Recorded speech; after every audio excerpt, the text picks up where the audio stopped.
Goeiedag, baie dankie dat jy saamluister.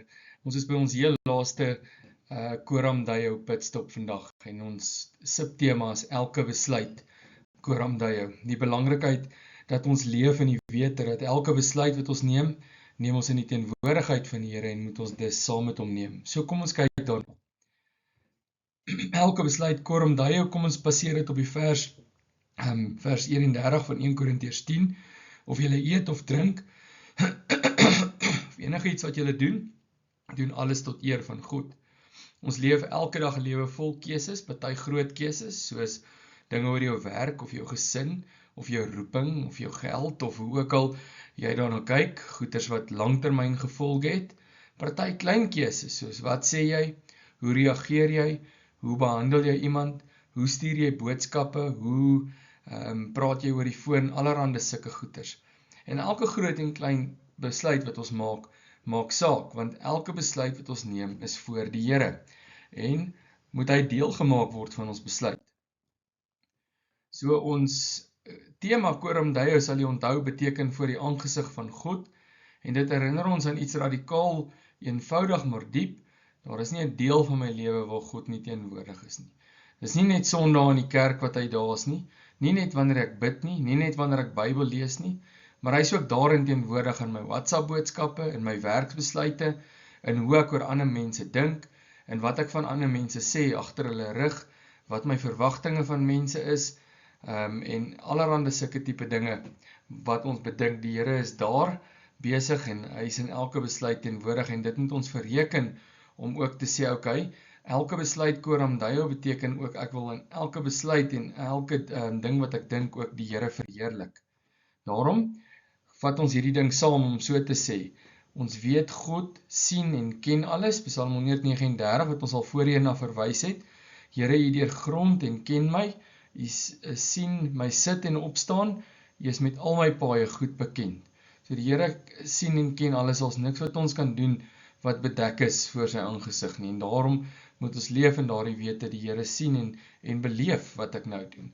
Dan moet ons lewe voor sy aangesig. Ons weet, ons het 'n lang tyd gekyk na Roete 14:6, ons lewe saam met die Here, Jesus is die weg en die waarheid, soos ons wandel voor die aangesig van die Here, dan moet ons wandel in opregtheid, in diens aan hom, en om sy naam te verheerlik. Dit bring ons by ons volgende punt wat sê, alles vir sy eer. 1 Korintiërs 10 vers 31 weer, of jy eet en of drink, of enigiets wat jy doen dit tot die eer van die Here. Daar is niks in ons lewe, nêrens wat ons gaan, en iets wat ons dink, of iets wat ons doen, waar die Here nie saam met ons is nie. Daarom moet ons heeltyd so leef, dat ons sê, Here, U wat nou by my is, wil ek verheerlik. Doen dit vir die Here, Kolossense 3 vers 17, wat julle ook al doen dit alles in die naam van die Here Jesus. So alles wat ons doen, moet ons doen soos vir die Here, en daarom nie halfhartigheid nie, maar met excellence vervul deur die krag en die werk van die Gees. Dan werk van harte vir hom, Kolossense 3 vers 23, doen julle werk van harte soos vir die Here en nie soos vir mense nie. Dan God kyk na die hart, 1 Samuel 16 vers 7, die mens kyk na die uiterlike, maar die Here kyk na die hart. Die Here sien wat binne in jou aangaan, en ken ook elke gedagte. Elke woord tel. Matteus 12 vers 36, van elke ligsinnige woord wat die mens sal praat, sal hulle rekenskap gee. So hoe ons praat in die teenwoordigheid van die Here is baie belangrik. En dan, terwyl dit 'n troos is dit ook 'n aansporing. Die Here se oë is oor al jou weë. So die Here is daar om te sien waar jy gaan, sien waarmee jy worstel, en saam met jou deur dit te werk. Maar die Here is ook daar om te sien waar jy verkeerde afdraai paaie vat, of dinge doen wat nie sy wil, sy eer voor oë het nie. En daarom wil ons ook in dit regmaak deur die krag van die Gees en die wysheid van die woord van die Here leef in die weg wat hy vir ons baan. Daar staan in Spreuke 5 vers 21, van die weë van die mens lê oop voor die oë van die Here, en hy weeg al sy paaie op. So ek leef in hierdie wete voor die aangesig van die Here, dat die Here stap saam met my, en hy weeg al my paaie op.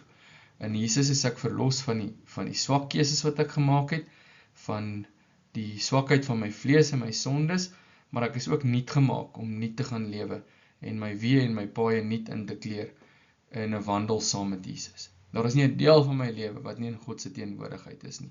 Daarom neem ek my in die geloof voor, in die wysheid van die woord van die Here, deur die krag van die Gees, om elke besluit voor sy aangesig vir die eer van sy naam te maak. Kom ons bid saam.